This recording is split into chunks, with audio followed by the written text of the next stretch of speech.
Hey, I'm Bootsy Holler, and I'm here with Mike Squires and Couch Riffs. Hooray.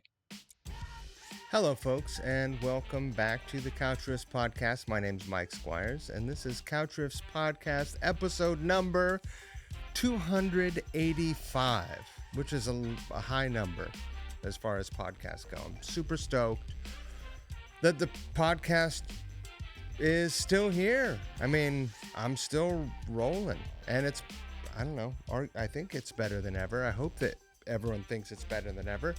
If you are not subscribed and you are just kind of passing by, why don't you hit the subscribe button for me? It would be free for you. You can ignore it. It doesn't mean anything, really. But it helps me and the podcast out quite a bit when it comes to important things that keep the podcast going. So if you would please subscribe to the podcast, I would very much appreciate it. Now, let me get to the episode. You are about to see and or hear my conversation with my good friend Bootsy Holler. I've known Bootsy for 30 years now, which is crazy for me to think. But 30 years ago, I was working at a coffee shop and she was a regular customer there.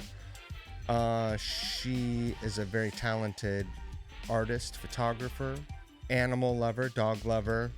I used to babysit, dog watch her dog, Pony. I loved Pony so much. And, at a time when I couldn't have a dog. The circumstances of my life would not allow it. I mean, they barely allow it now, if I'm completely honest. My dogs are part-time living at my sister's when I go on tour. Anyway, Bootsy is awesome, a great friend, a hero and champion for the music scene in Seattle, and she is about to put out a photo book called Making It. It is her documentation, her perspective and photos of some personal stuff, as well as a bunch of live, rock, punk, indie, a lot of indie stuff from I think the 92 to 2006 or 7, maybe even later, but it's a big chunk of time, 16, 17 years. I don't know, I was super pleased to get a chance to talk to her here in preparation for releasing that book. Go check out her website, pre-order her book. It's a big, thick 200-page book. Support the arts. I hope that you enjoy this podcast episode. Again, Bootsy's great. I hope she sells out of her book and has to do another run because she's awesome. I also went to her when I was doing my own book and, got some advice from her that was very good advice. As always, thank you for watching, listening. Thank you for your support. I hope that you enjoy the episode. If you are not already subscribed, please subscribe. If you are supporting Couch Riffs on Patreon, thank you so much. If you're not, I hope you'll consider. There are many different ways that you can support. There are even free access points at Patreon. And as always, don't forget the golden rule. Don't be a fucking dick. Bootsy, I thought about this last night after we talked on the phone, and I realized I've known you for 30 years. I know, that's crazy, right? Isn't that insane? I was trying to think, did I meet you because of Lighthouse Roasters? Yeah. And then you met Gwen, and then you started working with Gwen. Yeah. And then you watched my dog when I was out of town and let it bite the UPS guy. That dog... and your girlfriend wore my clothes. I wasn't going to be able to stop the dog. The good old days. Oh, Pony. At the studio. Yeah, Pony dog. 30 years, though. I wasn't even 30 years old when we met, which means I've known you for over half my life. Yeah. Yeah, that's right. That's crazy. Yeah. And I didn't even get to go to your wedding. Nobody did. Nobody went to my wedding either. I got married at the courthouse. Same. Yeah. Yeah. Yeah. Not into that. I got divorced online. Oh, wow. That's awesome. That's smooth. That's smooth. There was I mean, only because I mentioned divorce. There's an awesome billboard down on First Avenue South, and it's a divorce lawyer, which I'm looking for a divorce lawyer sponsor for the podcast here Oh, because David Lux. What is that right? I think he's a divorce Yeah, lawyer. but he's across the country. Oh, he is? Yeah, he's in Okay. like Philadelphia or something. Oh, he moved. Look, I know who my demographic is, you know, Yeah. because I see the stats of who watches. So I'm like, the Men? sponsors that I need for the podcast are like, hair club for men kind of stuff, or maybe subscription raisers, Yeah. boner pills, and divorce Boner lawyers. pills, divorce lawyers. That's Okay. it. So if anyone wants to Maybe reach those out, cool glasses that everybody wants to wear now to be able to see. those are called glasses. No, like the readers that people wear. Oh yeah, You know, there's all I those have hip some brands. good readers. Yeah, Yeah. they're $100 each. Yeah. Anyways. Anyway, this great billboard down on First Avenue South says "From I do to I'm done," and I think that's hilarious. Why don't you call them up? I should. They have money to do an ad on a billboard. Well, I mean, the billboard's already working. They got my attention. Yeah. So they probably don't need me. You don't know. He could be a metalhead. Could be. It's a woman on the billboard. Oh. Women are also metalheads. I'm not saying women aren't into metal. I'm just saying yeah. You could start with small sponsors, right? You have your guitar places. Yeah. Yeah. Bootsy, I'm so happy to see you.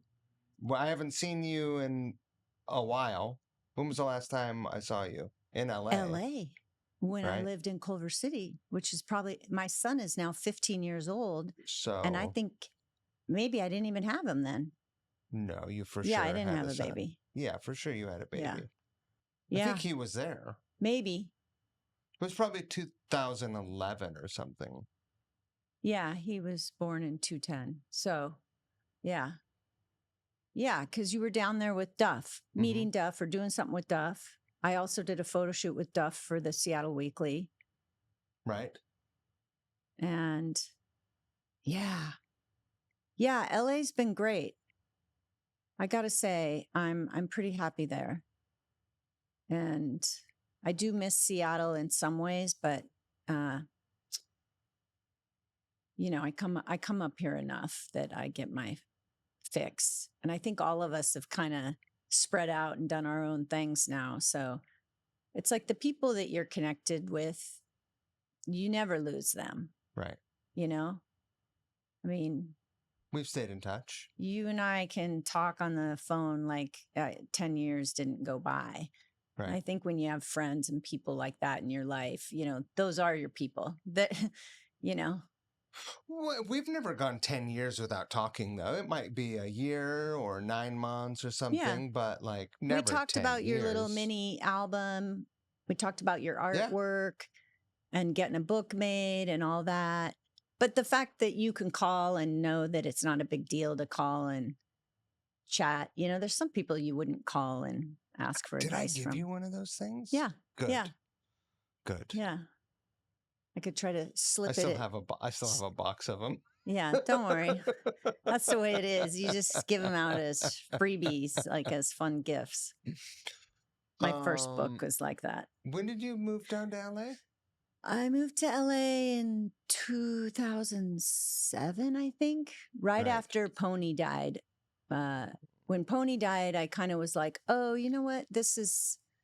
I'm really freed up, even though I was planning on taking her with me at that time. But then she did pass away. And so I spent like 6 months clearing out my studio to move down there. I never thought I'd move to LA. Yeah. Never. But my husband was down there. That'll draw you down. Yeah. And Seth's been very successful. So we've done well as artist couple working and living down there. Yeah. And have a great house that's very Seattle vibe. up by the observatory and in the trees and big backyard and dogs. And I'm pretty happy. Have my own studio to work in. I must have been right in your neighborhood recently. Yeah, like just a you couple were years driving ago. by. I said, you're right by me. You're like, I'm going to Silver Lake or something. Well, I went to a studio that was up there. Yeah. There's an amazing studio. Do you know Ryan Crace? I don't. I should introduce you to Ryan. Yeah. He has a... No, well, he like sort of manages a studio there. Yeah. And it's right by the observatory. Oh, yeah. It used to belong to like a famous actress lady. A lot of people like... Is it on Sunset or Hollywood right there? No, it's up. Like it's actually up in the hills a little bit? Yeah. Oh, interesting. Like who's the Transformer movie lady that was with the tattoo neck guy? You're I asking don't the wrong know person. people's names. Machine Gun Kelly guy. Oh, yeah. Who's that lady? I don't know. It was her house. Her house. Yeah. Anyway, it's pretty neat. We're the workers. Yeah, you know what I mean? Like Seth and I work. I would be the worst person. I never go to... What are those gossip TV shows? What is that one called? You know what I'm talking about? Where they're sitting around in the newsroom and they're talking about gossip. You mean like Entertainment Tonight or something like that? Yeah, like where but they it's talk more like about paparazzi kind of style. What is that show called? I don't know, Hollywood something. I would be the worst I would be the worst person for one of those shows. Yeah. Yeah, I don't keep up with any of that. I even don't, like if Seth has to go to some kind of event, a lot of times I don't go. I'll say, take your producer or something, because I'll go to, movie premieres with him. And obviously it's his stuff or our stuff. But in general, and I used to go with him to, his management big party. But that's it. Look, I'm still going to events for free dinners. I know you're past that now. For sure. But if there's a free dinner, I'm usually pretty in. I like free food. It tastes great. Yeah. I mean, that's how we survived as artists, right? Like free food, getting into free shows. Whew. Half the photos I shot were just like, okay, well, who's at the door tonight or who's booking that show? I can go to that show for free, back in the day here in Seattle. Yes. At the little clubs and stuff. But. Okay, let's back up, which I feel like is the thing that I say, let's back up probably so much on this show. But back up to where I'm from or? Yeah. So I'm going to ask you a bunch of questions that I already either know the answers to or think I know the answers to, but for the sake of having everyone get to know you better. Yeah, let's go to the Tri-Cities. That's right. Let's travel to the bottom left corner of Washington State.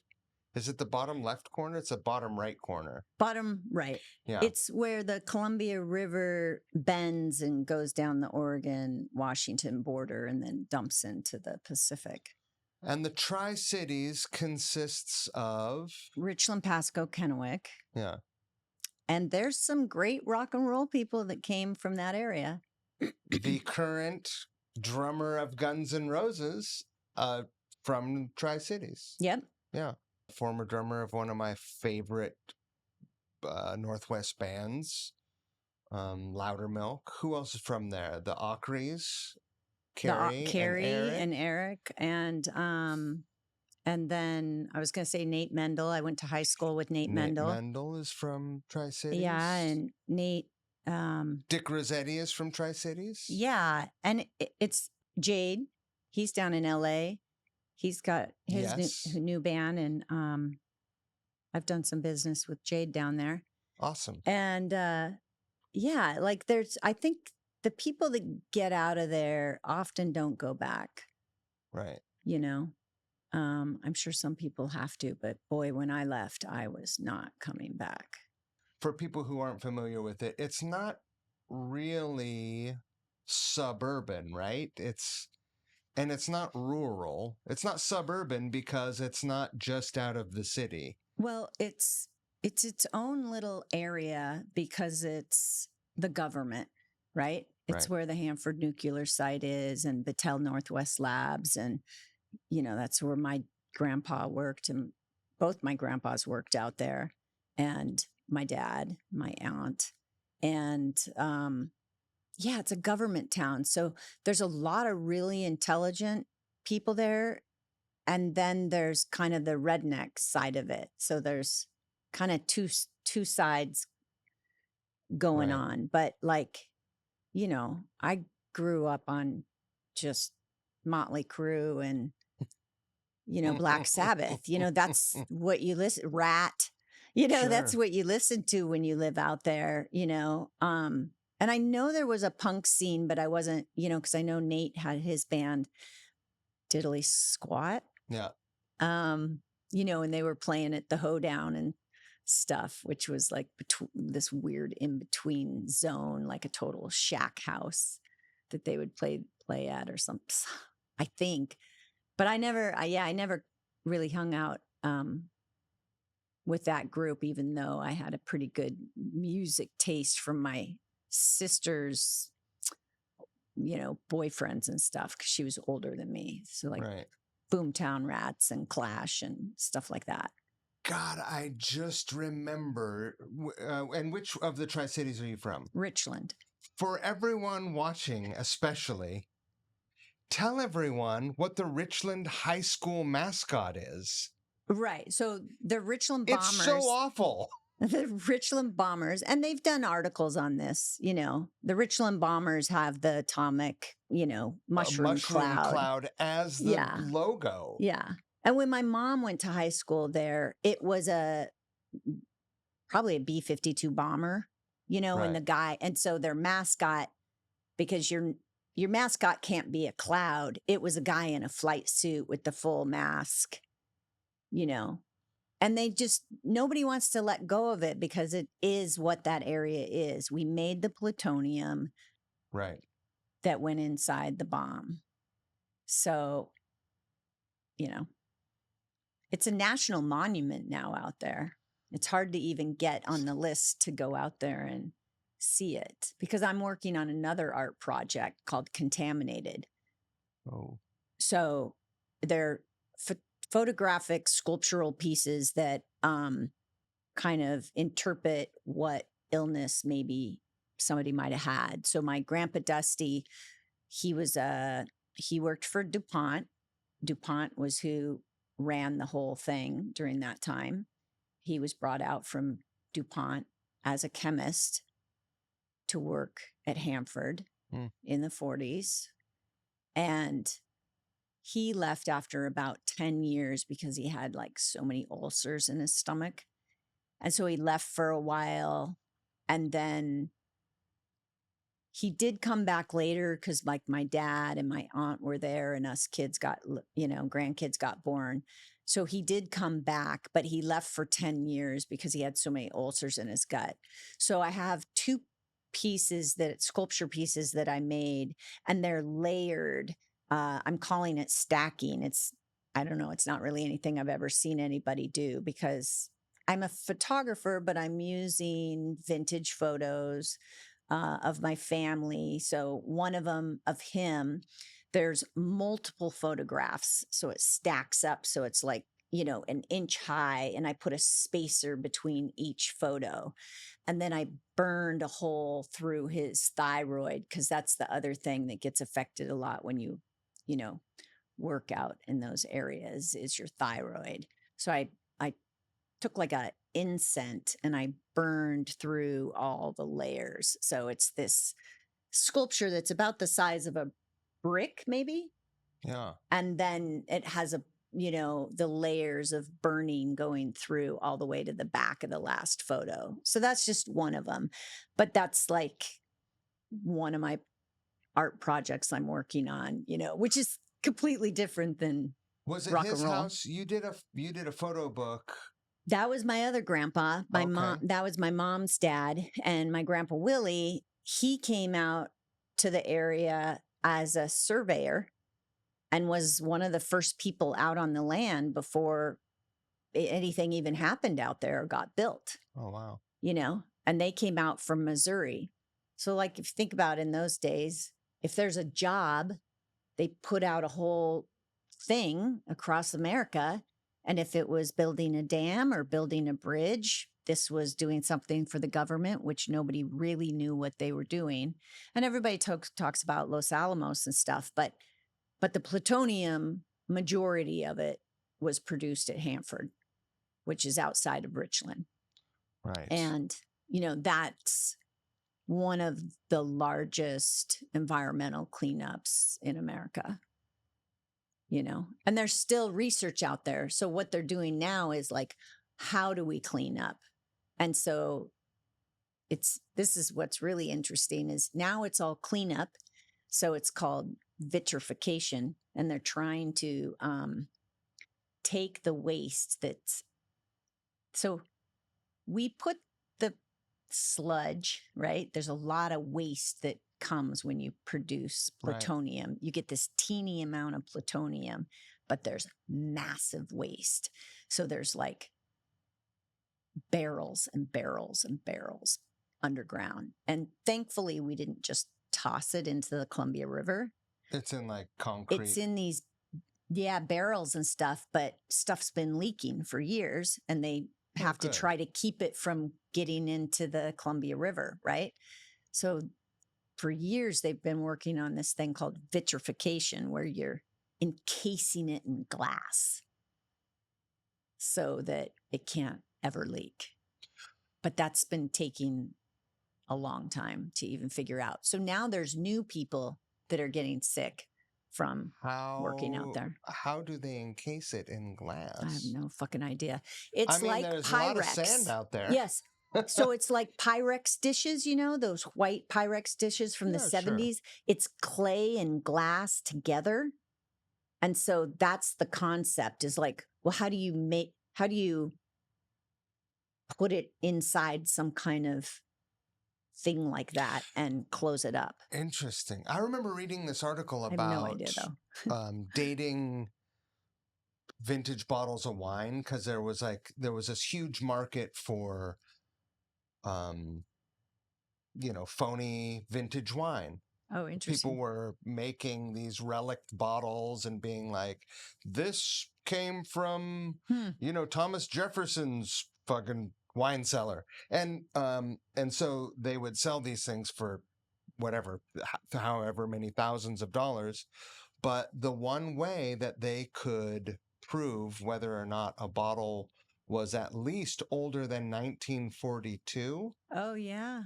Was that it didn't have any of the radiation in it. So I don't know why radiation can't permeate glass or whatever. I'm not smart. But what I do know is that... Yeah, like why does it not eat through glass, right? The problem is the half-life is never ending. We'll be gone. This stuff lasts forever. I'm not going to die. Yeah. Speak for yourself. I'm going to be around forever. God, I hope Get not. used to it. Please take me out. Please, as soon as I can't speak. Just, yeah. Yeah. So they're basically they're going to build a glass bubble over the Tri-Cities is what they should do. Yeah. I don't know, because I think they thought it wasn't going to be as difficult as it is. And I think they're still working on it. It's been 30 years. I don't live out there anymore. And now that my dad's passed away, I don't even go there anymore. And I'm fine with that. Sure. I'm so fine with that. Right. But the Tri-Cities definitely formed a lot of who I am and, the independence of wanting to get out and not need anything from my family you're the same way. Like you're totally independent from your family and nobody's taking care of us, right? I wish. God, wouldn't that be great? My dad did do bonds for my sister and I. So I went to college on bonds. I went to Western in Bellingham. So Bellingham became, for me, then kind of my next scene. I went. Within the state, you can't get much further away from the Tri-Cities than Yeah, Bellingham. That's I like had to stay. the furthest point. I had to stay in state. Right. My dad's like, I'm not fucking paying for you to go out of state. Right. You can go to Wazoo. You go to Eastern. Like not far enough Western. away. Nobody said, by the way, you could go to art school. So you didn't. What did you study in school? After I almost flunked out the first year. Good for you. So, because I had to take all the Smart classes. Yeah, it wasn't. Yeah, I had to take math and all that shit, and writing, and so my second year, I was like, I better declare now. So I declared into the art department so I could take like, one drink. One. I watched you drink. One hard class, right, and then 2 art courses, and then not fail. Had you gotten into photography before you left Tri-Cities? Were you already in it? Yeah, so I'd say my first art was textiles. I used to make all my own clothes, and my grandma Ruby, who passed away really early when I was a kid, she was a great seamstress, and it skipped my mom and went to me. So, part of my photography base is my fashion and style and styling people and working with people to make them look cool or young or hip or whatever it is skinny, sure, whatever they want to look. And so, but when I got to, I got to keep you on speed dial. Yeah, I still try. So yeah, mostly what I thought, I was like, oh, I should be going to FIT. I should be going to fashion school in New York, but that was not happening. And sure, nobody guided me to any art schools in Seattle. And so I just went to Western where my sister was, and I declared into the art department under textiles and design, but the textile department was with the home ec department. Right. And then it like ended after a year. But I will say, I took a textile class where I had to, the test was looking at fibers under a microscope. And you had to look at the fiber under the microscope and say what it was. Right. And that class and a geology class where I had to look at rocks, right, and say what they were.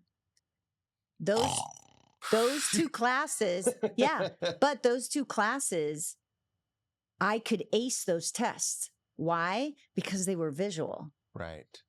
And that was a huge moment for me that I was like, oh, I just don't fucking learn like other people.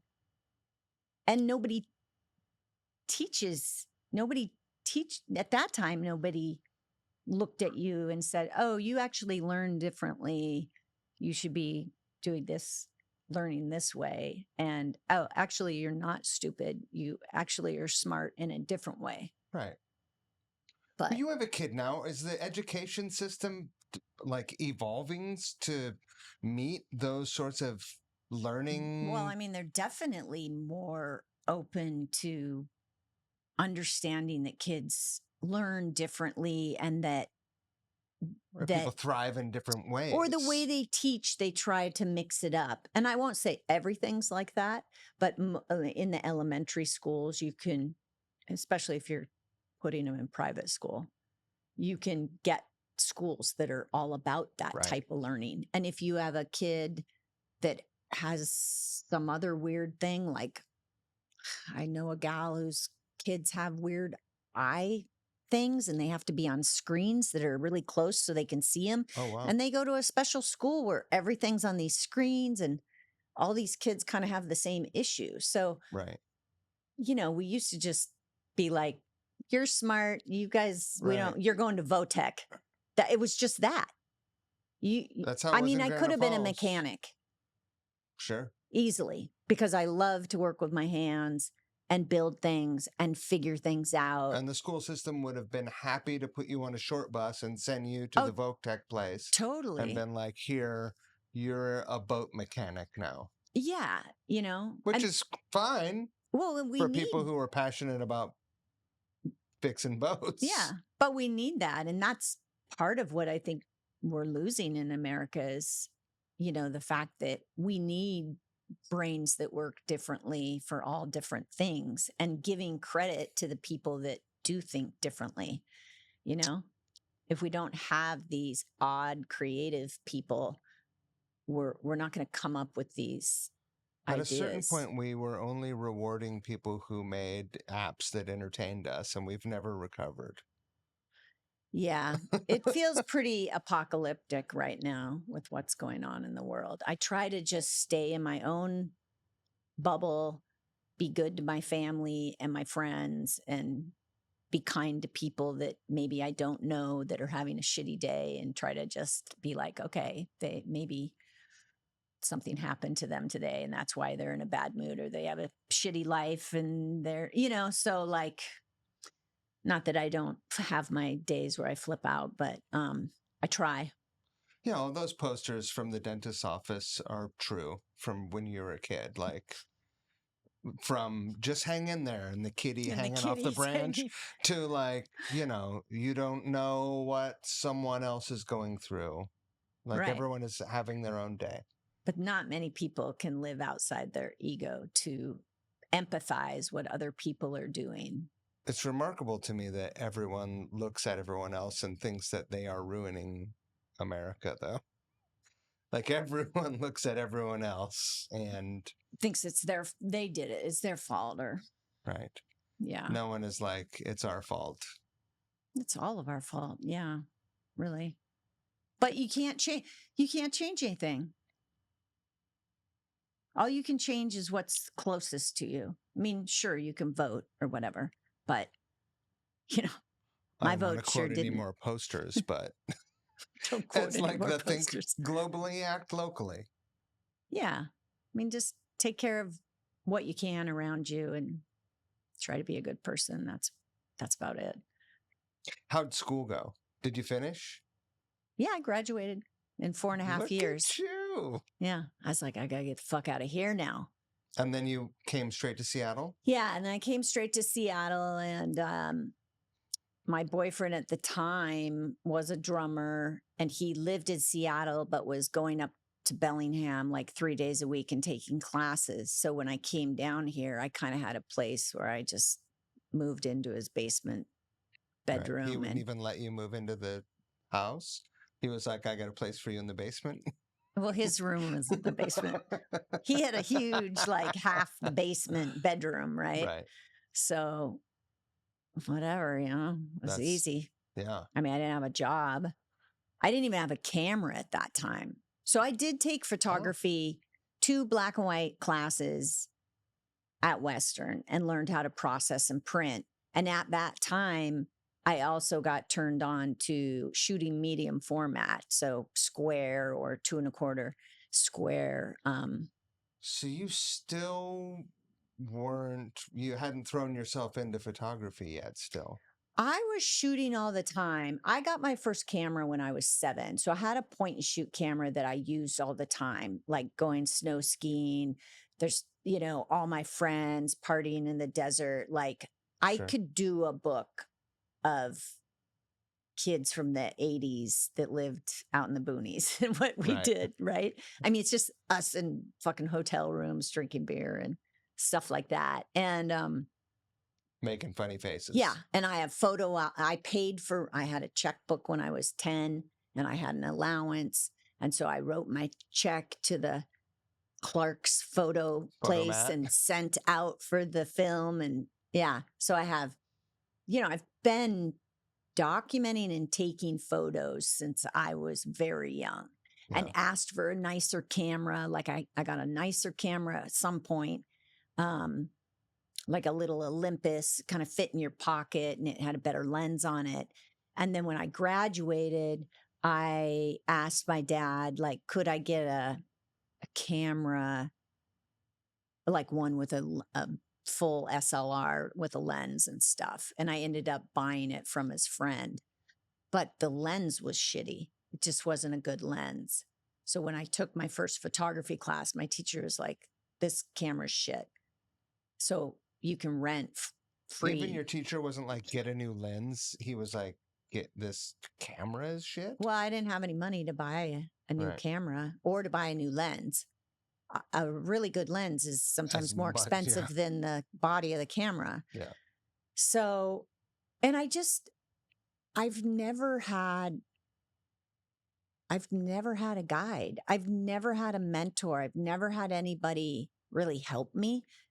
So I've always been just fucking figuring it out and making it on my own. And kind of, that means you're kind of slow. And, it slows you down a little bit because you're not just your dad giving you, hey, here's this beautiful Leica camera I don't use anymore. Right. My dad had a Polaroid. Sure. I love Polaroids, but that's what he had. He had a Polaroid. So I started shooting on the square format Mamiya, which is very similar to the Rolly Flex that I bought next. So when I left college, I didn't have a camera. Right.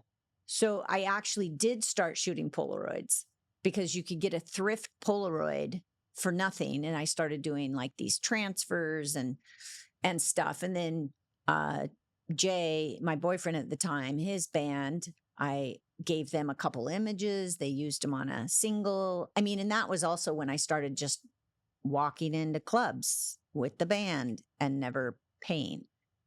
I mean, I've hardly ever paid for a show, right? Back then.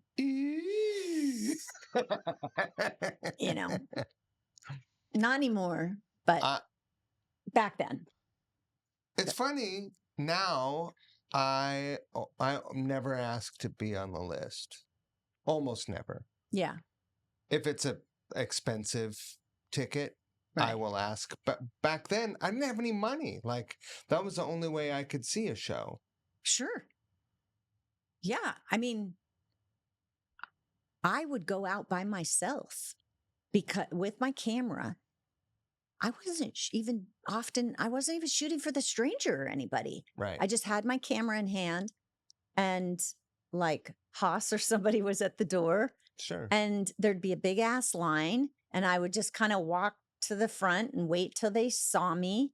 And they would just kind of lift up their arm and I would tuck my head and walk in and shoot. So a lot of times I just, that was my way in. Sure. Was shooting, but sometimes I wasn't even shooting. I just was shooting for myself and I would come with like 1, maybe 2 rolls of film. So it was because it's fucking expensive. Yeah. And I didn't shoot color because once I moved down here, I had a little studio in Ballard. I built myself a small black and white dark room. So then I could print up to 20 by 24 in that dark room. And so that was kind of, that's what I had. So I was often shooting black and white and then doing portraiture on the larger cameras on the medium format.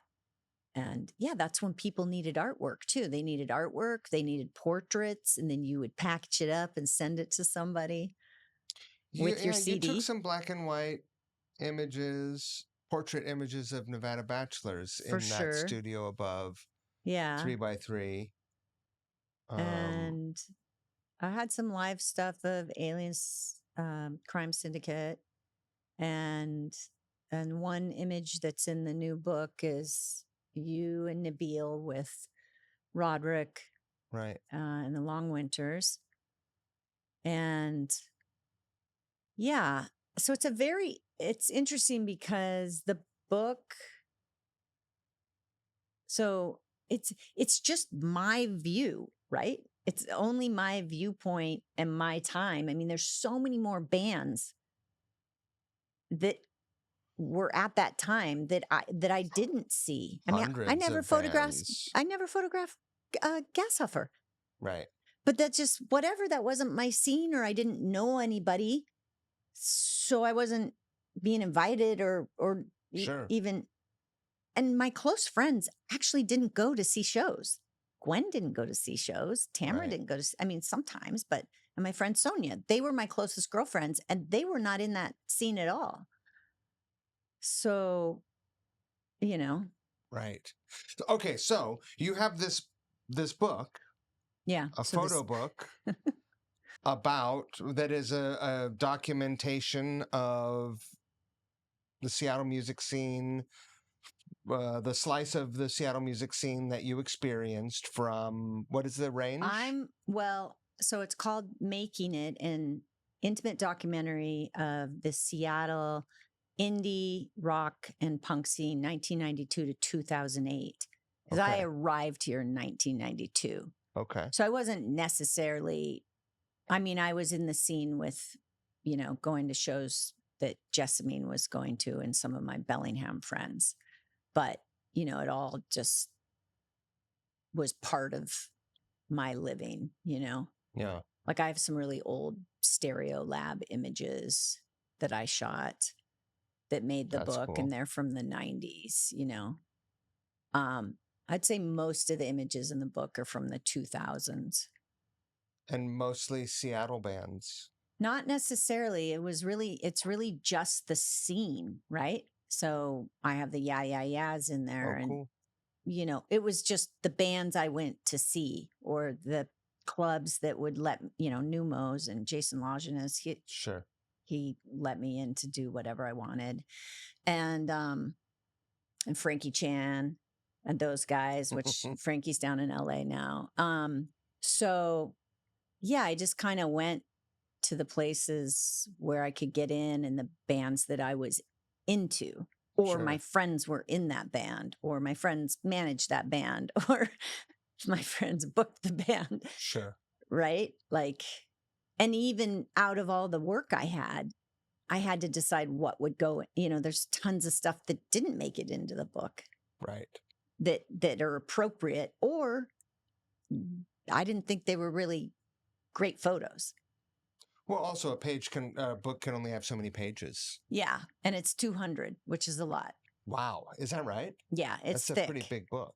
It's thick. Right. And then I weave my story through it, because the only story you can tell that's original is your own. And sometimes it's not even completely true. Or completely original.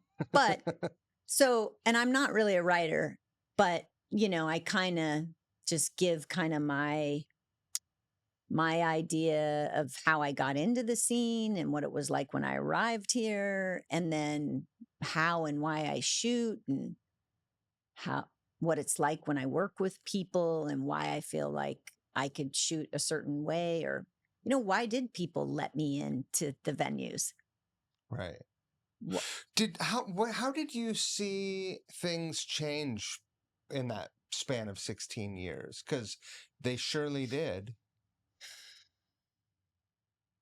Yeah. And I think in the environment of Seattle changed, the industry changed.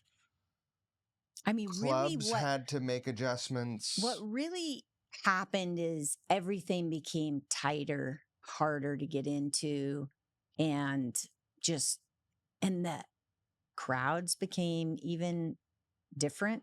So for me, like when I was in my 30s and running out to the showbox to shoot a show, and I'm used to just kind of like, I'm small, I push up front or I go up to the side of the stage, and I'm often on a wide lens. I never really shot a lot of telephoto or, standing in the back of the room, kind of shooting a tight headshot. I'm more of this ambiance of the whole room and vibe. So I'd often, kind of go under people and to the front and be like, don't worry, I won't be here all night. I'm just going to shoot a few shots. And, one of the last shows I went to at the Showbox, I mean, it was not an aggressive show, but the kids were aggressive and they didn't know who I was, and they didn't care who the fuck I was. Sure. And they didn't care that I was shooting, and it was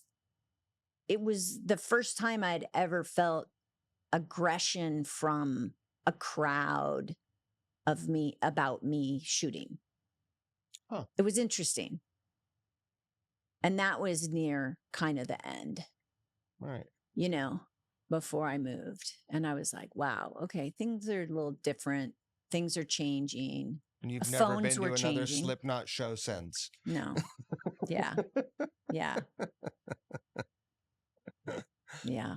Do you recall what the show was? I'm trying to think. I don't even remember it being it could have been the presidents of the United States. Right. It wasn't Right. a It wasn't. punk show. Right. Huh. But they built a pretty rambunctious crowd of, Sure. And people were always really excited and animated and having a good time just when they went to the shows. Yeah, their shows. So it could have been that show. And I have a picture of I cut 2 horizontals in half. So one in the book, I have Jason on the drums. I seem to have known a lot of drummers, so I always try to shoot drummers because I know they don't get a lot of love. Yeah, they don't get a lot of love, and often they're in the dark. But so I'd always try to shoot the drummers. So I have a shot of Jason on the drums, and then I had this image of Chris from behind jumping in the air, and so that's on the other page. Nice. And that looks great. But like I would go to the Catheters show. I fucking love those guys, or Murder City Devils, and I never really had any issues at those shows. But sometimes I think they were really small shows. Yeah. Not the Off Ramp, Graceland, which is now El Corazon. And I have an image of Death Cab for Cutie playing there. Right. That's so old. I mean, they play New Year's Eve, I want to say 2002 maybe, or something like that. And they're just in Graceland. Kids. Yeah, kids. I've never had to do anything like this. And so when you've gone back through and you've selected the photos, are you legally bound to reach out to these artists and say, hey, I'm going to put out this photo book and I have this image of you. I need your approval or anything like that? Not really. I mean, it is a weird thing. And the publisher had some stuff that their lawyer wanted me to have people sign off on. But if you're on stage, you kind of are giving away your rights. Tell me about it. Right? So the live stuff, there was no issue with any of the live stuff. Mm-hmm. The stuff they got picky on me about was the portraiture. Right. Because it was private, I guess. And so when I would shoot the 107.7 Sasquatch Festival and stuff out in Bremerton, I did have all the bands sign just stupid little documents saying it was okay for me to reproduce the image in some form. So like I have an image of Moby. There's no way I would have gotten him to sign. Right. Even though he walks in my neighborhood. It just would have never happened. Right. And I shot a lot for Rocker Girl magazine. So I got Carla DeSantis, who ran the magazine. I had her sign off that, yes, even though my image was in the magazine for her, which by the way, I shot all this stuff for free.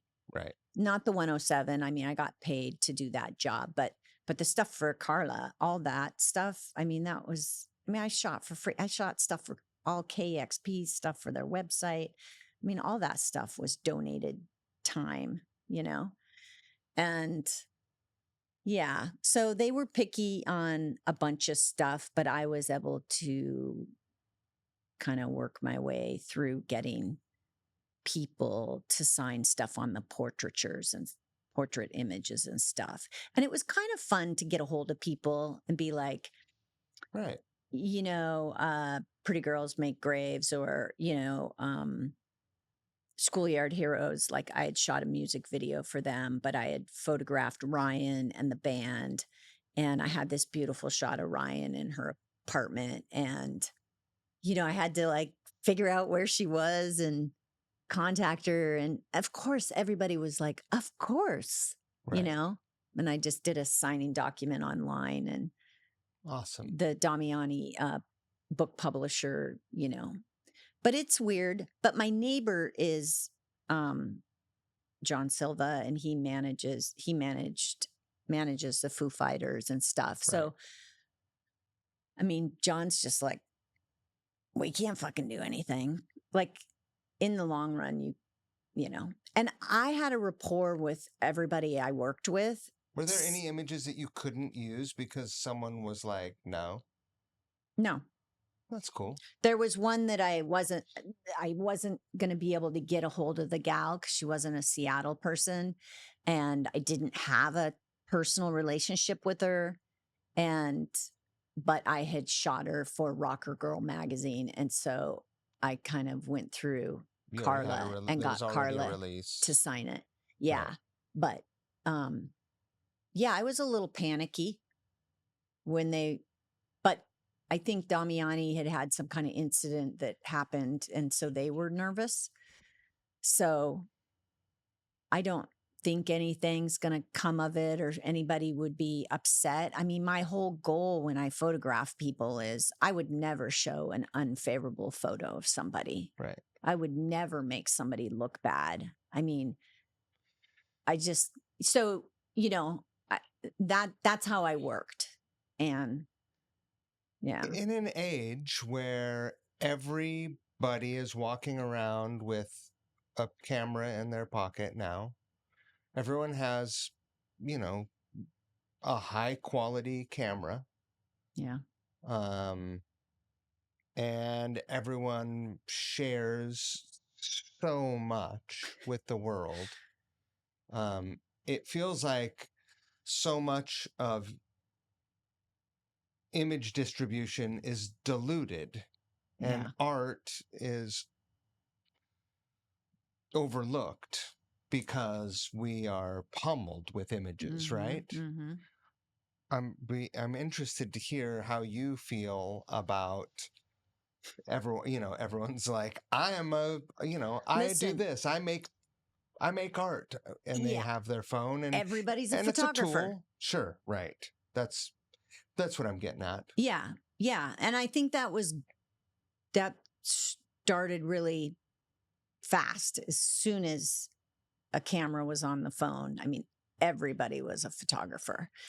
And in one sense, it's great that everybody has the ability to do that, but it's also shut it down in certain ways. Like, you can't go to an event, or you can't bring your phone in. Why? Because everybody shoots photos of it or records, right? Yeah. Where when I was going to a show, there was if there was one other person, only maybe at a large event like Capitol Hill Block Party or Bumper Shoot, would there be another photographer.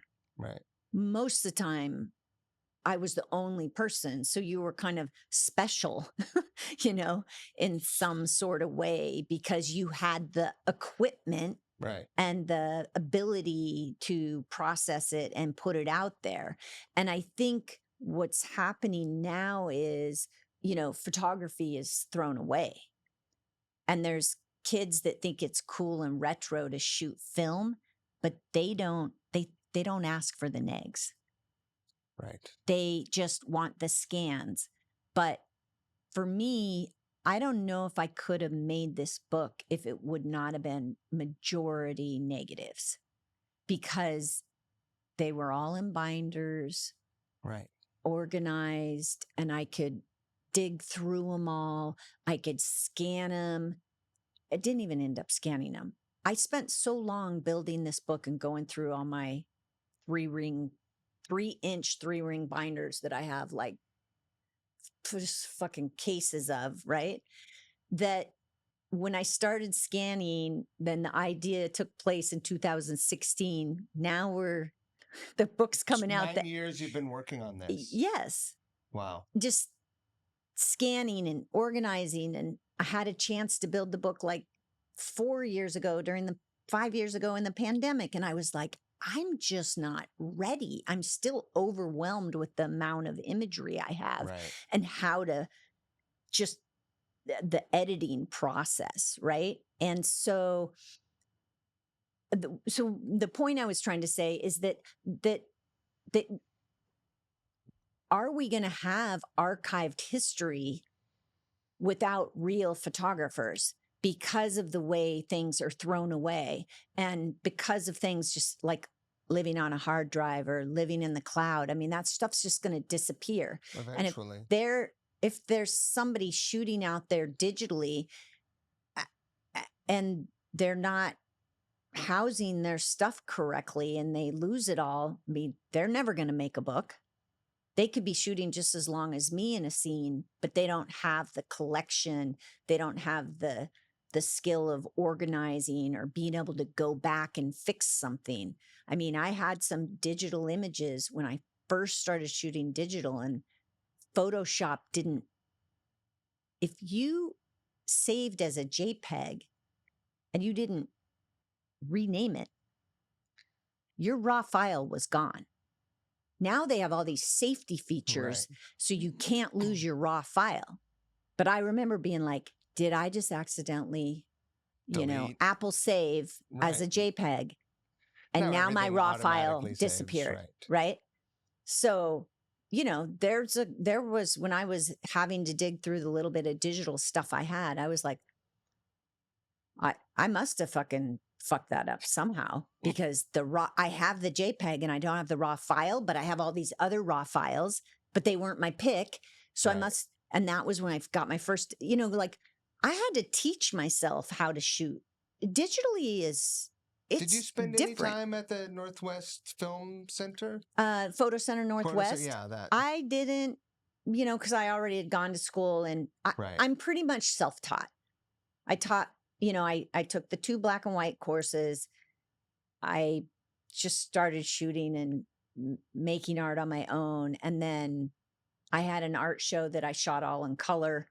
And I was dating someone who was opening the Alibi Room up in Vancouver, BC. And so I was driving up to Vancouver, BC. So I taught myself how to print color up there because it was 40% off.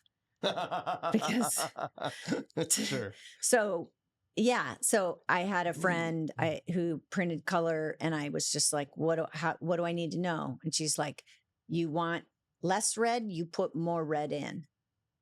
That's conceptually with the dials, right? Right. And I'm like, okay. And I just go in and figure it out, right? Crazy. So and then it wasn't until I got to LA that I took a class with my now friend, and if I had any mentor, Aline Smithson, and found kind of a good community of photographers and how to get your art out there. And then I was working more as an artist than a commercial photographer. Right. And that's what I think is going to happen, is we're going to lose. There's going to be a big chunk of stuff that you'll never get a book out of it. You'll never get something because it's all just throwaway photography. There are 5 different questions that crossed my mind while you were just talking. So hopefully I'll remember everything. I'm getting sweaty. The AC's on. It's cruising. I know. Because I'm old. And because we're middle. We're in the middle. I'm older than you. Way beyond the middle. The middle, like if this was the middle. Are you as old as me? I'm 53. I'll be 54 this year. Yeah, I'm 55. So if this was the middle, that would mean I was going to live to be 108. I don't think so. Right. So we're past middle. Way past. But they like to call it middle, I think, because it makes you feel better. Anyway, I'm old. I don't have kids. And so I keep hearing about gatekeeping. And when you were talking Mm, about, well, I had the equipment, right. and you had equipment because you worked and Prioritize suffered, that. and you focused yourself on that, right? Right. And so I look at an iPhone, and an iPhone has it is removed the gatekeeping in photography. Sure. But and there are filters and this and that, and it's whatever, and AI features, Oh, and like AI is just, I, yeah, that's going to just I saw a fucking image, and someone, like, it's remarkable to me that people don't recognize what is AI. obviously AI anymore. It's like I saw an image of that someone posted, and even they reposted it on Facebook, and it was this like story from End Times something or other, and it was like a crack through Nevada, through like the Grand Yeah, Canyon, and it yeah. was like it's hell or whatever, and I'm just like, look at the image. They're It is pitching it so fake. as real. It's fucking not real. Yeah. But what do I know Yeah, but about I mean, reality? that's just how everything is. I feel like nothing's real that you practically see or do Don't you anymore. think You were that, gatekeeping. That's what you were talking about. but don't you like, I understand people should have opportunities to explore an education on every subject, Sure. right? But as far back as you can recall, like someone built the fire. Like there was a fire builder, right? Like whoever. Get John Fire Builder. Yeah, Unga Bunga was the fire guy, right? And so get Unga Bunga over here. He's the one. And so he makes a fire, and then there's a fucking witch doctor or a shaman or whatever, Yeah. and like Expertise in and something. and I guess, and no shade on people having Sure. access, but you don't like, But there's the people that like to play, right, right? And then there's the people that want to weekenders. create, like, and build and have a story to build around, right? And so I think there's a lot of people playing, but they're just there in the sandbox for a little bit. How would you feel if you were shooting a show and someone with their iPhone kept getting in your way? Yeah, I Would that, I mean, probably it would be frustrating, I would imagine, but also, do they have less of a right to be there shooting than you? that kind of stuff is like, for me, I'm like, I'm shooting on my equipment with my point of view, and I know what I'm doing with the work and where it's going and what its purpose is. I'm just not willy-nilly Right. out there shooting. Like, when I shot all this work of the Seattle scene, I didn't know I was really shooting anything that was important at the moment. It was really, and it became important because we were moving from celluloid to digital at that moment. And we were also moving from like grunge into indie in Seattle, Sure. and kind of the rebel against grunge with even the punk or, rock style music that was coming out of here, right? So it's like years and years of work and documenting that builds something. And if you're not consistent with whatever you're covering, you're never going to have a place to put it out. You're never going to be able to tell that story because you don't have a real point of view. Right. You have to have a point of view with what you're doing. And, that's the key to creating something real, is to have your point of view and be able to focus and move through that to build it into something, you know? So I, I live in creating every day. I can't not like, I don't need to take a class to help me come up with new ideas. I mean, Right. I have fucking shit going through my brain all the time. And I have books full of ideas that I never get to, you know? And so, and even making this book has taken me so long. And I have 2 other projects that I made at the same time as working on this book. And I got a show at Leica London with the work, and I hung it last October, and that pushed back the book because I was trying to get the show hung and wasn't focusing on the book because, you know, so it's like I'm just, that's all I do is create and make things. It's definitely a state of mind, and it's a way of thinking, you know? I've never worked a real job. Well, I've always owned jobs my own suck. company. You know what I mean? Right. I mean, I've worked some real jobs, but not much and not for very long. Right. They suck. I'm basically unemployable. Yeah. I've had jobs, but it's, my employers have to really like me as a person. And you're, thank God, a nice person, and people let you come back and work, and you go tour, and then you come back, and then you... but that is the person you are, and that is why, right? Why did they let me into all those shows? I mean, people are like, why does Bootsy get the key to the city? Right. Why does she get to go to any show she wants? Why? Because I'm fucking nice and I'm not an asshole, and you know. She can get along with people. And by the way, I stood and talked to those guys. Right. Because guess what? I was by myself. Guess who I spoke to? The fucking bouncers. Right. That's who I hung out with. So, yeah. Well, if you're going to be friends with one person in a club, a bouncer is a pretty good person to be friends with. Yeah. Yeah. Especially if you're going to be like getting in people's way. Yeah. I mean, they would never let anything happen to me. Right. You know, I felt protected in that way. Right. But most of the time I was sitting on the side of the stage, sitting on the That's fucking great. stage. Do you have a favorite image from, is there a single image that you think defines the vibe of the book?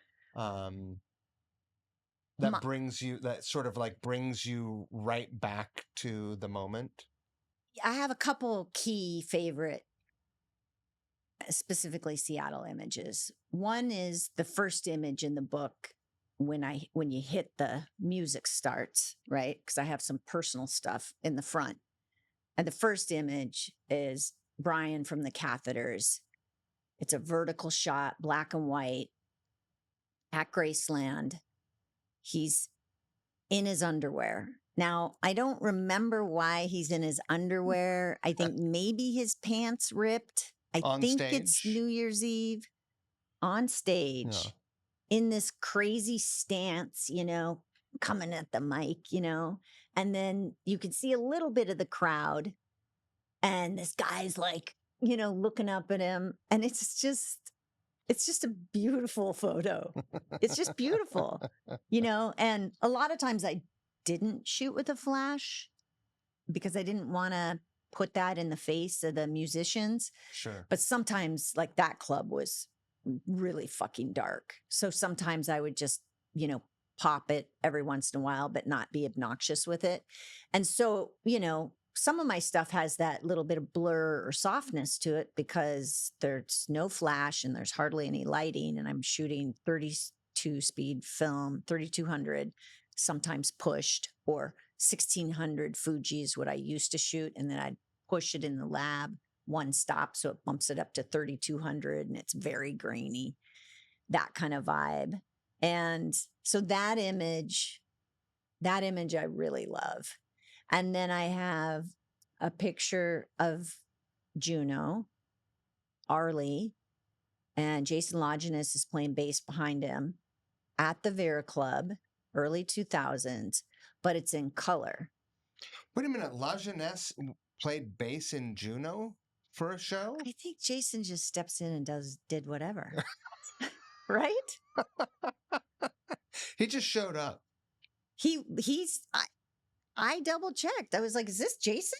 Because a lot of times I was like, who is this? Am I right? Because Travis was the bass player in Juno, right? I'm pretty sure in this image, well, one of your cameras is dead. A battery? Seems like it. And I bet somebody's talking. Yeah. Oh, well. Do you want to check it? No? That's fine. Nothing I can do now. Yeah. Well, if I'm wrong in the book, I'm wrong. And I'm sure people will correct me. But that's all right. I think I sent it to Arlie and asked him. Yeah. Because Arlie's in LA. Interesting. And was like, who is this? And I'm pretty sure he said that was Jason playing with him. Amazing.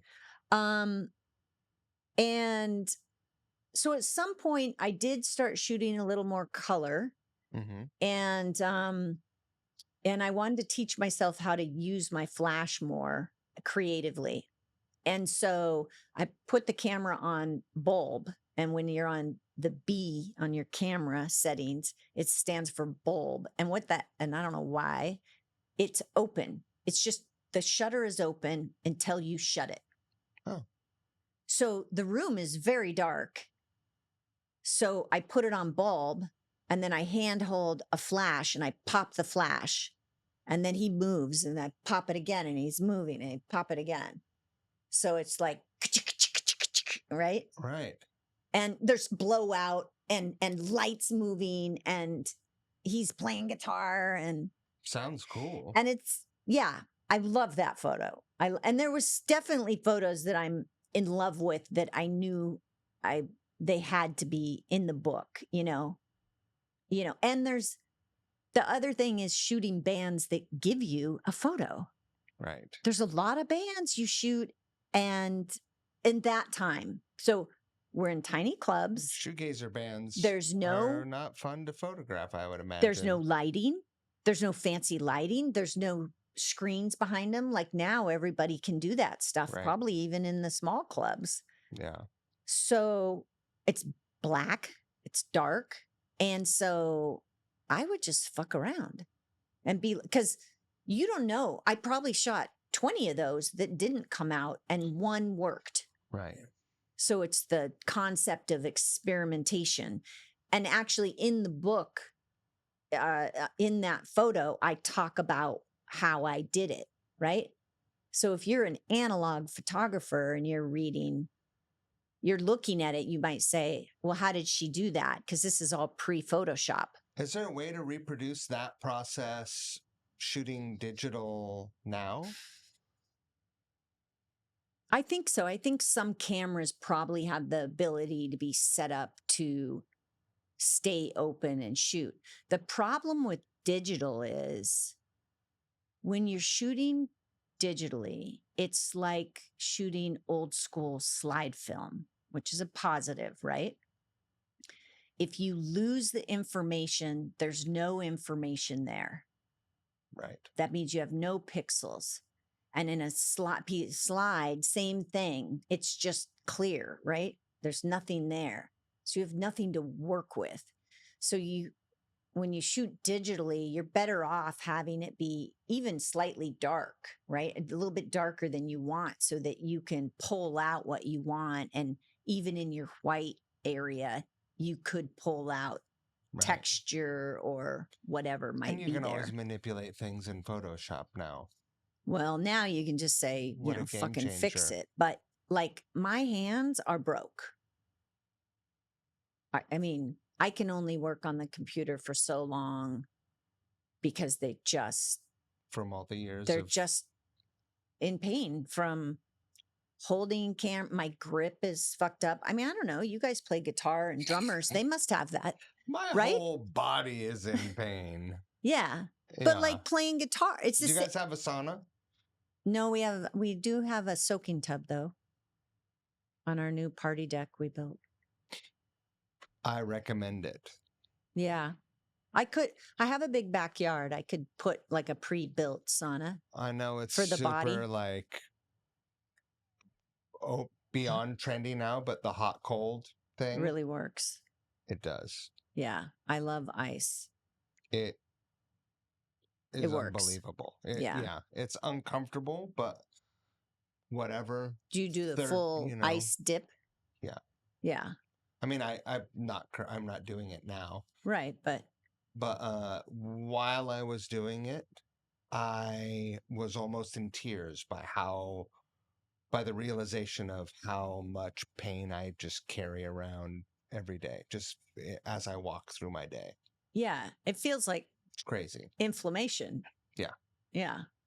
Yeah. Yeah. Because that's what I think is going on Recommended. Even too. just your hands, just like Yeah. in the sink. You Right. know? In ice. Yeah. I mean, I ice a lot at night, but even 20 years ago, if I had to shoot a wedding all day and Yeah. I shot for 10 hours, I would have to come home and ice my hands, you know? And like for me also, there was a point where the cameras were really big and heavy. You went from these kind of smaller film cameras, and then they started building these digital ones with all the bottom batteries. And I was just like, I can't carry that. I mean, look at my hand grip. I can't do that. And so it wasn't until, Canon came out with their 5D, and it was a smaller body. And I just bring extra batteries. I would never put the pack on, and that's why I went to, you know, I never had a big telephoto lenses. I would just have two cameras with two different lenses, and they were prime. Yeah. And you get a better, prime lens is just better in general, right? So, but they were smaller often also, and so I'd keep my load light. For me, the fewer options is better. I agree with that. The least amount of options, better. I think that's also what's happening to people. You have a million options, right? And when you don't have a lot of options, you do hone in on style or a way of doing something that becomes your style, right? Because you don't have a lot of options. If you have a guitar with 3 strings, that becomes your style. What do you think about having the world at your fingertips now, but that doesn't necessarily fuel creativity? Right? Like if you have I have a fucking Black Magic app on my phone, and it sets up really killer. Yeah. It almost looks as good as the Sony's. Yeah. Yeah, you're like, it can almost get there.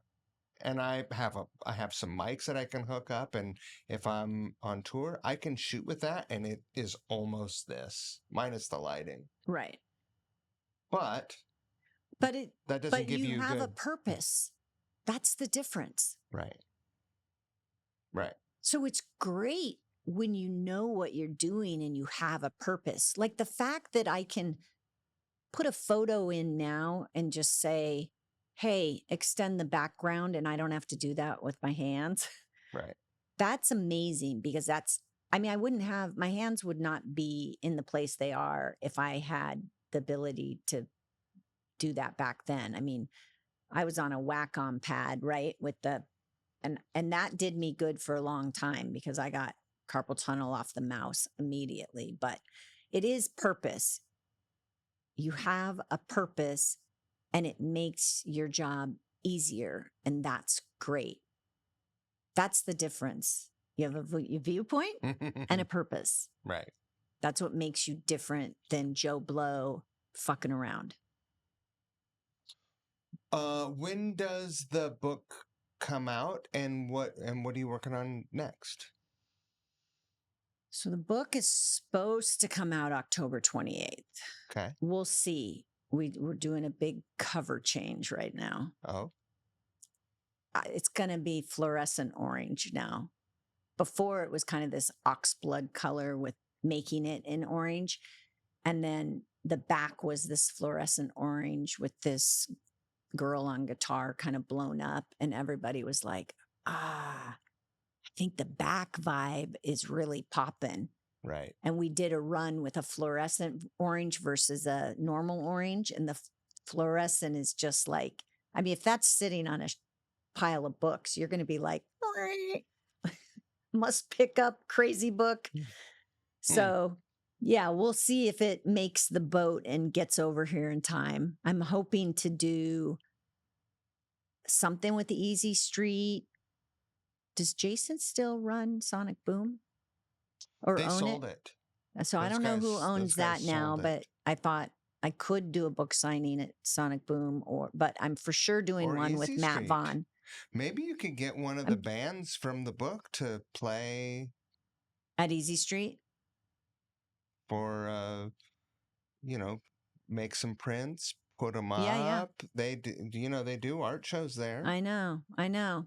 Well, I'm right now. Matt said, just give me a date and I'll tell you if it's open or not. You know, he's doesn't seem too worried about it. But I love now Easy Street so much. I know.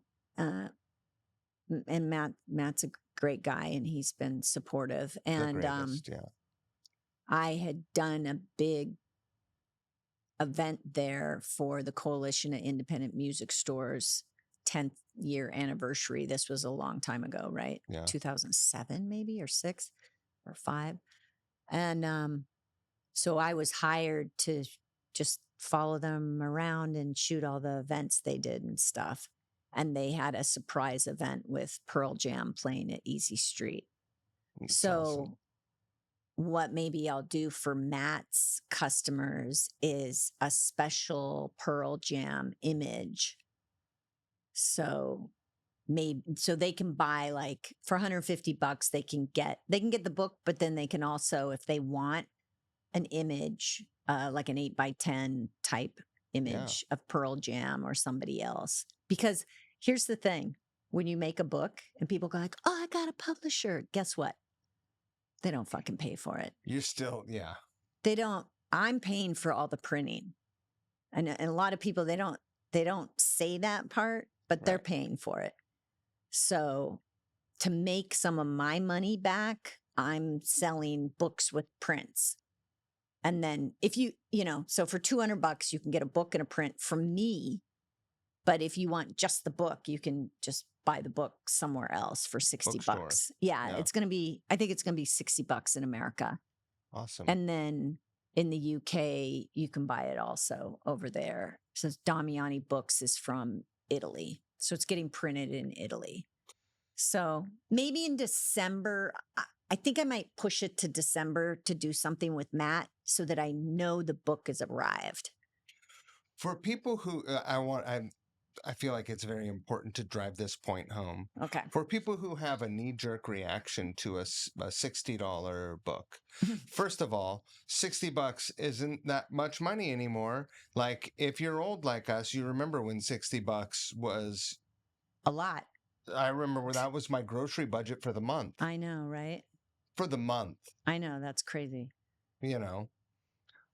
However, $60 is like one person going to dinner and having a drink now. Maybe.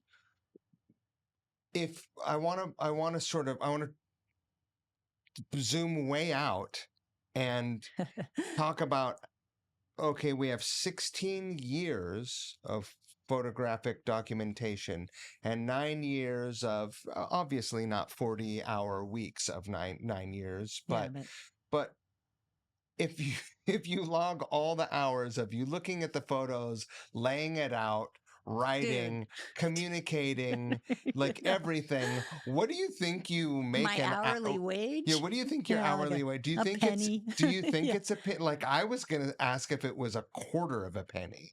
Yeah, maybe something like nothing. Right. Nothing. I mean, even asking people to say, hey, if you want to support what I'm paying for, right, and get an extra print, right, and I'm even giving a deal on the print at $150 instead of a $200 print, right. So you could look at it like, I'm getting the book for free and I'm paying for a print. But yeah, it's, I don't know. there's people that are like, of course, I have no problem paying $200, you know? And then I think there's people that collect books and there's people that collect maybe music in this form.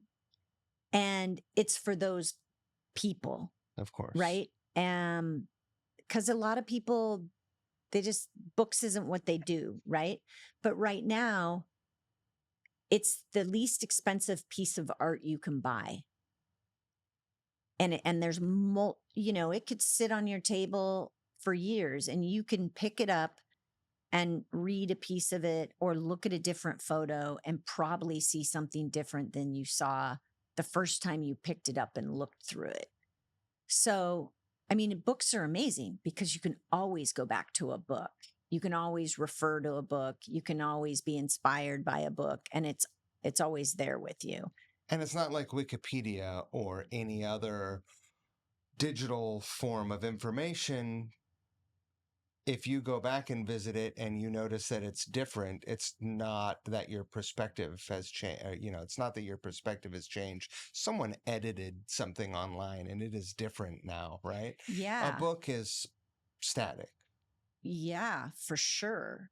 And this is like I call it, it's an intimate documentary. It's my intimate documentary of this time, you know. So it's just a view through my eyes. And if you're interested in that time, I mean, we'll see. We'll see how it goes. I mean, Right. some people are really excited and they think it's going to do well. And there's only 1,200 books being printed.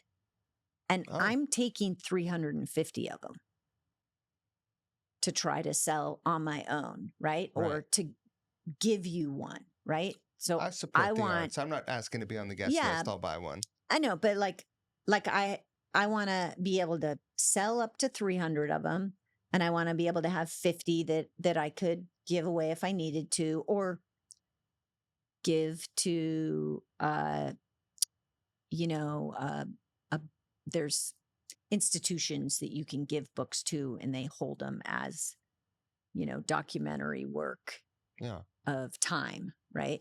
So I can send them out to some of these places where they'll be in somebody's library. Awesome. So that's like a cool thing. And I'm just hoping it's cool enough to sit on a coffee table. And I tried to make a piece of art, not just a book. Like, I'm like, if I'm going to do this, I want it to feel punk rock, a DIY, but also elegant and beautiful because I don't like to put anything out that I don't think is beautiful Sure. or, you know, classy in a way.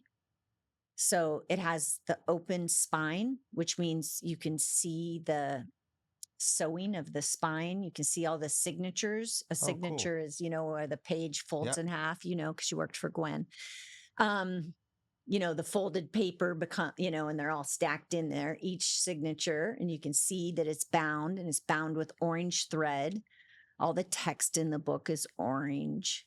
I have some cool silver that's going to come through on some nice. pages. That's like a, you know, I'm like, I'm paying for it. What's another $1,000? Right. You know, so I have some where it's I have like a shot of the Melvins, and he's like rocking out at the Capitol Hill block party. And then I have this landscape kind of image of these grasses and flowers, like dead kind of Eastern Washington desert flowers. And it was a black and white image. And so he's Same silhouette. yeah, right. Well, but what I did is, so that image crosses over the two pages, and the Melvins are right here, and that'll be all in silver. I guess the environmental shots, there's a few where it's like grasses or trees, but it's this little kind of dead flower. It's like doot, doot. But when you turn the page, it's Karen O from the Yeah, Yeah, Yeahs. And like, she is a beautiful little flower, you know, in herself and how she is on stage. And it's just her single on stage. So, like, in the making of the book, I work in a flow sense, right? I'm like, how does it move from this image to that image? And how does the color feel when you turn the page? And So the book ended up being laid out in the first part is black and white, all Seattle or Northwest based bands. And then you have a little in between about me and kind of my little point and shoot stuff of me and my friends partying or something. And then there's a big color section that's could be anybody from anywhere. It's all color. It's not necessarily chronological. No, not chronological at all. I just like that was part of what my friend Caleb, who helped me with design, like I'm the only one that could lay it out because I'm the only one that knows who these people are and their importance, right? Because somebody might be like, well, I don't really like that image. And I'm like, yeah, but that's the Melvins. Right. I mean, they're the basis for where all of this comes from. Pretty much. So that's why they're in the book, right? It may not be the most perfect, and maybe someone else has an awesome photo of them too. Sure. But I have to put them in there because they're important, I believe, to the whole rest of the book. Right? Yeah. They're important to the world as to far the as world. I'm concerned. Yeah. So no one else could lay out the book but me. And I definitely had a thought, but I had Caleb to bounce stuff off, and he and I deciding like, okay, how about all black and white here, then the color, then all black and white again, but it's all bands that aren't from Seattle. Right. And I break the rules. So there's always, rules that you're supposed to follow, but I don't want to follow the rules. So how do you break the rules, but still make the design feel like it flows? So there's definitely areas where I break, where in the whole black and white section, there's a color. Right. And, right before the end of the book where it's all black and white, there's a whole different vibe section, and then it flows into it. And I tell some stories about the Deftones and the Pixies, not the Pixies, Primus. These two photos, I have them, but the Deftones are sitting with Pony Dog at 107.7 The End and Fest. And that was before they named their album White Pony. But that day, I remember them saying, oh my gosh, she's a white pony. Right. And they wanted her in the shot. They all sat on the ground with her. And she's in the shot with them in the middle. Like she's just like, yeah. She loved it. She loved the camera. And so they obviously had a connection to White Pony, whatever that might be. Sure. And people talk about what that is. But that album didn't come out until 6 months later. Right. To a year. They already knew what they were going to call the album. Yeah, like it just was like why I remember that. I don't know. I just remember them laughing about it and being like, oh my God, it's a white pony. So and that's their biggest album ever. Right. But the groundedness those guys have in the photo, and so some of these photos, I had some little stories I told, but not for everything. How many images does Pony, for people who are watching or listening that don't know Bootsy? Pony was a remarkable dog, and I love Pony so much. How many images does Pony show up in? In the book? Yeah. Not as many as she could have. But with the Deftones, I love that. Yeah. I mean, I definitely had more, but it's like they had to be the right photos. So she's in a couple with me in the front of the book. And there's a picture of her with my two friends, Butterfly and Kite, that used to have a band called Blonde on Blonde. And they came and recorded here with Blake Westcott out at his Casa recording that was in North Seattle. Mm-hmm. And there's a picture of them, and they're two twin crazy awesome gals that now design clothes, Kite and Butterfly.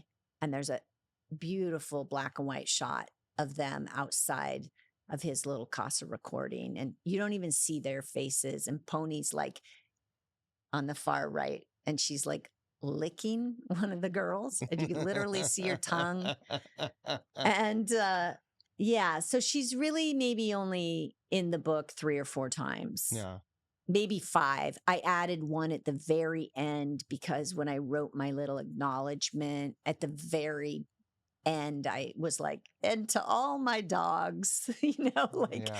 because I've had so many, but really Pony, because she was there with me 24/7 for 11 years here in Seattle. And everybody knew her. She had dinner at the Alibi Room. She went She was places with everywhere. Yeah. you. She was like such a human in her so dogness. smart.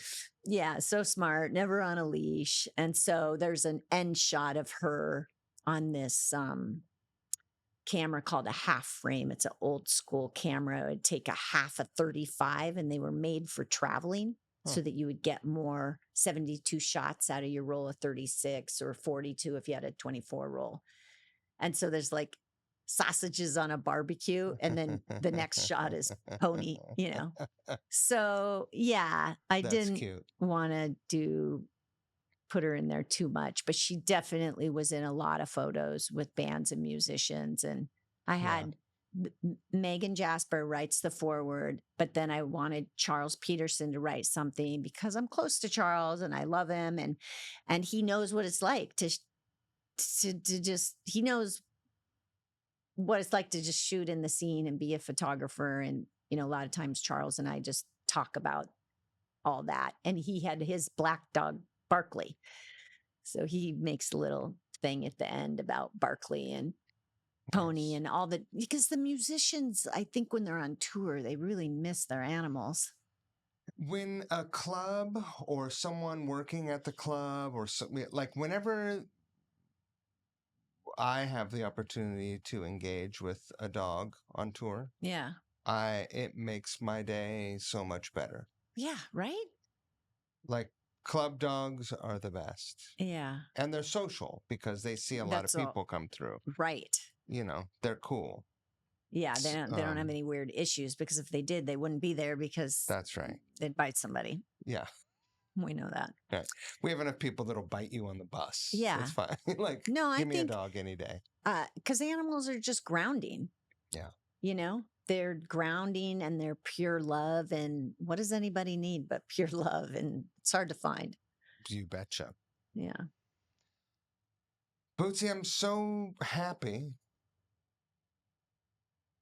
So happy that you're here. I know. I'm glad to be on Couch Riffs and get to talk about a different side of music, right? It's like, sure.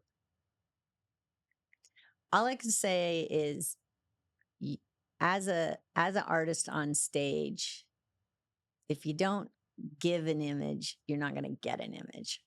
Right. Because there's a lot of bands that I was like, oh, well, I'd love to have an image of them in the book, but it's like the event place wasn't great. They don't do anything on stage. Right. So I don't really know, you got to you have to be given something to be able to create. And often you're trying to create when you're not given something, and it can happen, but it sure helps when everybody is doing cool stuff and you can feed off of how they move or work on stage or how they're dressed or, I'm really happy that you found your way to the end of this process. I'm proud that you stuck with it, because it's a long time. And I imagine there were a lot of moments where you were like, this is too much. Like, what am I doing? I told so many people, I'm making this book, I'm making this book, I'm making this book. And I was like, if I tell everybody I'm making this book, I will get it done, because I will not do it now. Accountability. Because I put the accountability out there. And that's what drove me to when I got to spots where I was not even designing, just editing and I didn't even scan them. Guilt I motivation. digitally shot all the negatives because that shit changed so much within the Right. time that in the end I ended up digitally shooting Right. all the eggs. That is a mountain of work. Yeah, it was, but it's great. And I can't wait to share it with everybody. And I know some people will be disappointed they're not in the book, but everybody knows who they are and that they were in the scene. And Sure. and if you had a relationship with me in any form, Yeah. I write in Yeah. the back. I appreciate everybody, and everybody made this book. I just happened to be there taking the pictures. And in regard to the things that cost a little bit more money over the course of the 1,200 books, the thing that I've always told myself in everything I do, and I hope, and it sounds like you Yeah. do the same thing. And I think that most creative, like, we all know creative people who have gotten very rich. And also, we know a lot more creative people and a lot of very talented people that have never made any money or made enough money to find their way to the food bank, basically. Yeah. Right. And that's the underlying story in this book. But if you made this book and you didn't spend the extra $1,000 on the silver color ink pop, or the color, you would regret it. But you will never regret spending that. Like in a year, you will have forgotten all about that $1,000. It won't matter. When you're spending the amount of money you're spending to print a book, $1,000 is not a big deal. And you just have to remember that. And, right. Thank God I have an amazing husband, because he's like, do what you got to do. This is your book and it doesn't matter, Do you know I still have never met him? You've never met Seth? No. Well, you'll just have to come visit us in LA, or like, I could have brought him down here today, but he would have been bored. He would have been really bored. He's watching the dogs. Yeah. The Airbnb. So sweet. Yeah. Thank you, Mike. Thank you for being here. And don't be a dick. I try. That's your thing. It's at the top. Doesn't it say that on your thing? Every Don't be an episode, asshole. it's the top of my list of shit to do. Don't be a dick. And I believe that too. Yeah. I try not to be a dick. It's, everyone needs a reminder every once in a while. Seth's always like, why do you get shit for free? And I was like, 'cause I'm nice. Right. Some things are more important than money. Yeah. Most things, everything, as far as I'm concerned. And if you have to make art, you make art. It doesn't matter if it ever blows up or not. You make it because it's like you have to purge it from your body, or it helps you process whatever you're going through. And that's why art's amazing. And if you think you're making art because people are going to buy it, guess what? There's far and few between. Right. Make it because you love to make it. Right? I think so. I love you so much.